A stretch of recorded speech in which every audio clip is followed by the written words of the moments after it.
అందరికీ నమస్కారం. అమ్మ ఆరోగ్యంగా ఉండాలంటే సమయానికి ఫుడ్ తీసుకోవాలి.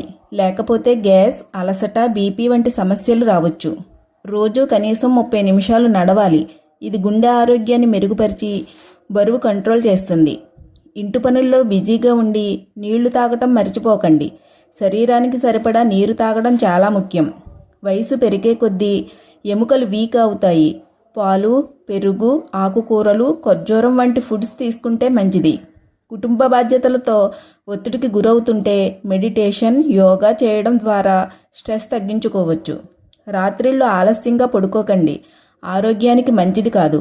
రోజు 7-8 గంటలు నిద్రపోతే శరీరం, మెదడు రిలాక్స్ అవుతాయి. షుగర్, బీపీ, థైరాయిడ్, హిమోగ్లోబిన్ వంటి టెస్టులు చేయించుకోవాలి. సమస్యలను ముందుగానే గుర్తించడం చాలా ముఖ్యం. అమ్మలు తమ ఆరోగ్యాన్ని పట్టించుకోరు. రోజులో కొంతసేపు రిలాక్స్ అవ్వడానికి కేటాయించాలి. నవ్వుతూ పాజిటివ్గా ఉండటం వల్ల ఆరోగ్యం మెరుగుపడుతుంది. కాబట్టి అమ్మ ఆరోగ్యానికి మీరు హెల్ప్ చేయండి. వారితో ఈ అలవాట్లు ఫాలో అయ్యేలా చేయండి. ఈ టిప్స్ మీకు నచ్చినట్లయితే సబ్స్క్రైబ్ చేయండి.